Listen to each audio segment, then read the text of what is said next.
Hello అండి, welcome to AS food and vlogs. ఎలా ఉన్నారు అందరూ? మేమైతే చాలా బాగున్నాము. ఈరోజు నా రెసిపీ వచ్చేసి న్యూ ఇయర్ దగ్గర వస్తుంది కదా, సో ఎగ్లెస్ చాక్లెట్ కేక్. ఇది వాల్నట్తో చేస్తున్నానండి. చాలా బాగుంటుంది, తప్పకుండా ఒకసారి ట్రై చేయండి. బేకరీలో కొనాల్సిన అవసరం లేకుండా ఇంట్లోనే మనం ఈజీగా చేసేయచ్చు. అండ్ ఇది ఎగ్తో లేకుండా మంచిగా ఎగ్లెస్ కేక్ చేస్తున్నాను. చాలా చక్కగా ఉంటుంది, ఒకసారి ట్రై చేయండి. ముందుగా నేను ఒక మిక్సింగ్ బౌల్ తీసుకుంటున్నాను.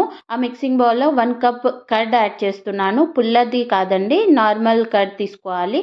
ఇప్పుడు అందులోనే 1/4 కప్ సన్ఫ్లవర్ ఆయిల్ వేస్తున్నాను. ఫ్లేవర్లెస్ ఆయిల్ తీసుకోవాలి. ఇప్పుడు 1 కప్ షుగర్ యాడ్ చేస్తున్నాను. ఇది షుగర్ మెల్ట్ అయ్యేంత వరకు బాగా మిక్స్ చేసుకోవాలి.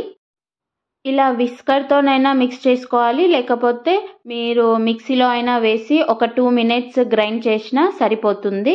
ఇప్పుడు బాగా మిక్స్ చేసుకున్న తర్వాత నేను ఒక 1 కప్ మైదా పిండి వేస్తున్నాను. అలాగే 1/4 cup cocoa powder, 1 tablespoon baking powder, 1/2 teaspoon baking soda కూడా యాడ్ చేసుకుంటున్నాను. కొద్దిగా సాల్ట్ కూడా యాడ్ చేసి ఇప్పుడు బాగా మిక్స్ చేసుకోవాలి. మనం ఎంత బాగా మిక్స్ చేసుకుంటే కేక్ అనేది అంత ఫ్లఫీగా వస్తుంది. మనం మిక్స్ చేసే దాన్ని బట్టే కేక్ అనేది రెడీ అవుతుంది. సో ఇలా నేను చూపిస్తున్న విధంగా 1 డైరెక్షన్ ఫామ్లో బాగా మిక్స్ చేసుకోవాలి. మధ్య మధ్యలో మిల్క్ యాడ్ చేసుకుంటూ మంచి క్రీమీ టెక్స్చర్ వచ్చేంత వరకు బాగా మిక్స్ చేసుకోవాలి. ఇలా నేను చూపిస్తున్న విధంగా ఇలా మధ్య మధ్యలో మిల్క్ యాడ్ చేసుకుంటూ మిక్స్ చేసుకోవాలి. ఇలా మంచిగా రిబ్బన్ ఫామ్ వచ్చేంత వరకు బాగా మిక్స్ చేసుకోవాలి. నాకైతే ఒక 1/4 కప్ మిల్క్ అనేది సరిపోయింది. ఇప్పుడు నేను ఇందులోనే ఒక 1 teaspoon vanilla essence add చేస్తున్నాను. మీ దగ్గర వెనిలా ఎసెన్స్ లేకపోతే ఇలాచీ పౌడర్ కూడా యాడ్ చేసుకోవచ్చు. ఇలా వెనిలా ఎసెన్స్ వేశాక ఒకసారి కలుపుకొని ఒక కొద్దిగా 1 కప్ వాల్నట్ క్రష్ చేసి పెట్టుకున్నానండి. సో ఆ వాల్నట్స్ కూడా ఇందులో వేసేస్తున్నాను. ఇలా వాల్నట్ వేశాక బాగా ఒకసారి మళ్ళీ మిక్స్ చేసుకొని పక్కన ఉంచుకుందాం.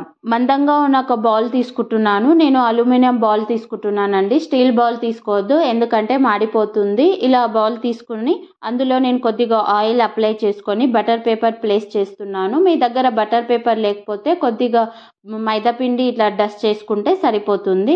సో ఇప్పుడు మనం ఏదైతే ప్రిపేర్ చేసి పెట్టుకున్నామో ఆ బ్యాటర్ని ఇందులో వేసేసుకుందాము. ఇలా వేసుకున్న తర్వాత ఒకసారి ట్యాప్ చేసుకొని నేను కొద్దిగా వాల్నట్ కూడా పైన వేస్తున్నాను, చూడడానికి మంచిగా కనిపించడానికి. ఇలా వేసుకొని నేను ఒక 10 మినిట్స్ ప్రీ హీట్ చేసి పెట్టుకున్నాను. సో బేక్ చేసుకోవడానికి ఇప్పుడు ఇది అందులో ప్లేస్ చేసుకుందాము. ఒక 30 to 45 మినిట్స్ వరకు మనం ఈ కేక్ని బేక్ చేసుకుందాం.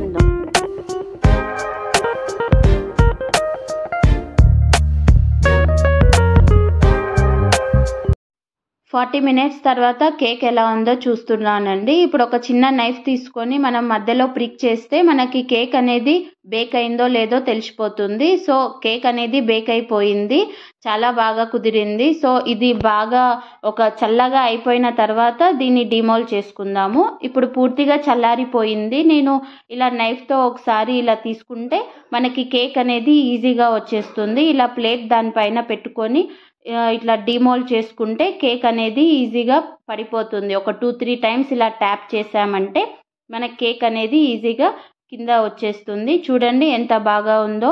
ఇలా బటర్ పేపర్ తీసాక చాలా బాగా వచ్చేసింది కేక్ అనేది. చాలా స్పాంజీగా అండ్ చూడడానికి చాలా బాగా మంచిగా వచ్చేసింది.